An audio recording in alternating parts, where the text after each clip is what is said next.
Support for Cinema Classics comes from Film Columbus, enriching our community to make Columbus a destination for film education, exhibition, and production.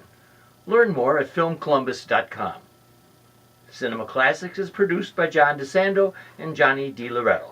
Listen to shows every Thursday at 8:01 p.m. and full shows online at WCBE.org.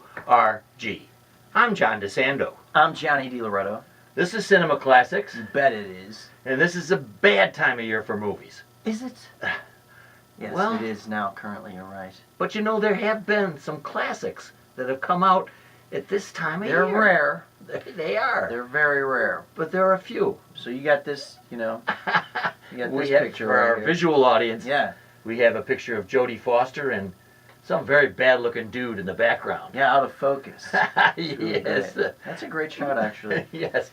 Silence of the Lambs came out around this time of year. Not only is it rare that a good movie comes out, like a really legitimate good movie comes out in February or March, it's rarer still that that movie is remembered at the end of the year come Oscar time. Oh, boy. And rarer still that it wins Best Picture.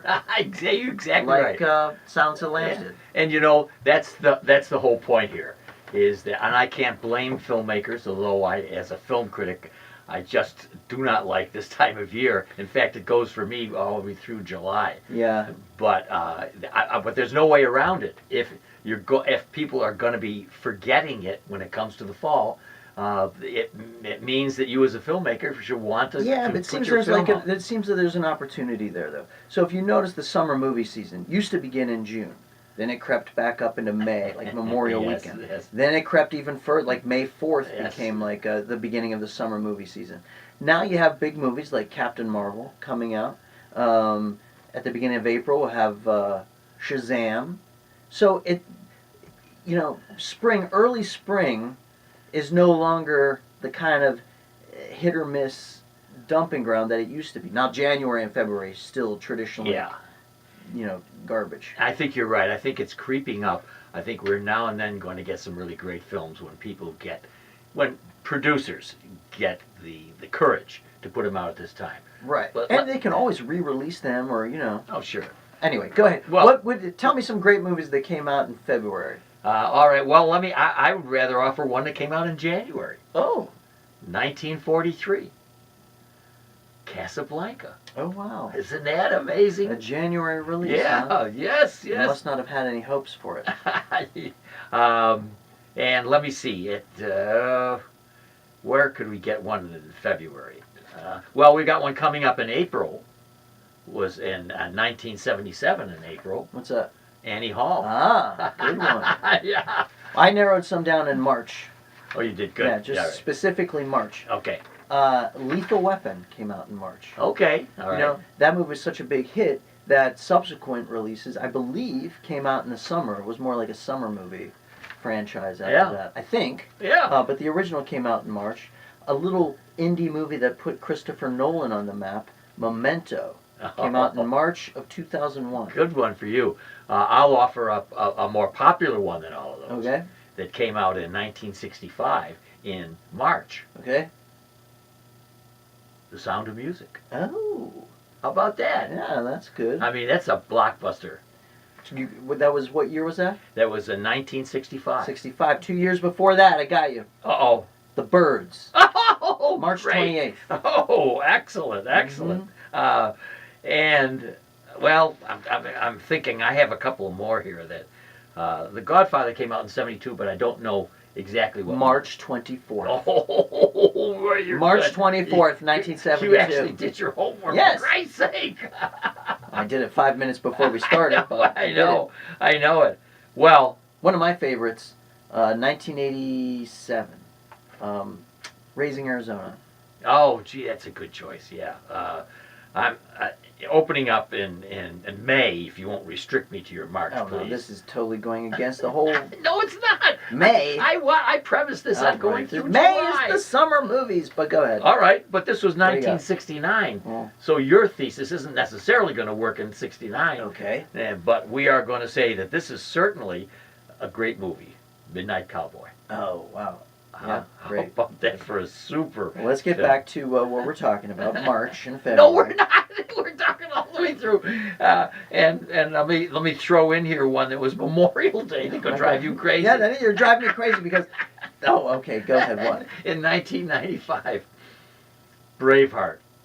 Oh yeah. I remember that. Yeah, you know. Here's one.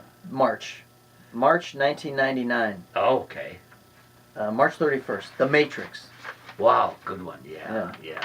See, that's another one that kind of like you wouldn't think, you know, when we remember it, we remember it as such a blockbuster. Yeah. But at the time, it was a weird movie that people didn't expect to be as big as it was. I have to throw in, Yes. even though you've had such really good ones. Okay. And Rebecca came out in 1940. Okay. And I believe it received an award. Well, let's say he received a shoddy consolation because Hitchcock never got the award. Oh wow. Yeah, how about that as director? He never got. What do you mean? I don't think. Well, I know he never won an Academy Yeah, Award. that's what I mean. Yeah. But So Rebecca won what? I don't know. Oh. Yeah. Well, you didn't. It's just do that your it came out. No, I did, but in 1940, it came out, and at that year, I believe, he received the Irving Thalberg Award. and it was in 1968, and he said, you know what his speech was? What? Thank you very much. And he left the stage. So it's the shortest acceptance speech in Oscar history. Well. And I could throw out a summer movie would drive you absolutely crazy. Yeah, in because 1994, right. Forrest Gump came out. I mean, we could talk summer movies. That's a different show. We can talk about them. I know. I want to go. My July. Let me do another July. Okay. All right. Why are we talking about July? It's March. No. You wanted to do March, and I said it's January through July. Is really what my vision of this show was. I can dig up this email of yours and show you that it's not July is nowhere to be found in it. Anyway, in 1954, at that time when summer wasn't terrific, but in July of that year on the waterfront. Okay, great. Okay. Yes. That doesn't do anything. No, it doesn't. Doesn't matter here. That's no bearing to this conversation. It doesn't move you at all. No. All right. Well, I mean, I love it, but it's right. Not what we're talking about. All right. Do we have any more? Is that and your? Oh yeah, one big more. research? I mean, one more, just because I went through the work of researching great movies that came out in March. March 1984, Splash. Oh. Tom Yeah. Hanks and Daryl Hannah. Yeah. Lovely little romantic comedy directed by Ron Howard, I believe. All right. So all right. it was the beginning All right. of a lot of really kind of long careers there. Yeah. Well, even though I pushed this to half a year. Yeah. Why stop there? Why not? How about No. the great movies that came out between January and December? Anyway, I think I'm going to go take a splash and kind of revive myself after this debacle of the show. Those are great movies that came out in a usually somnolent time of year.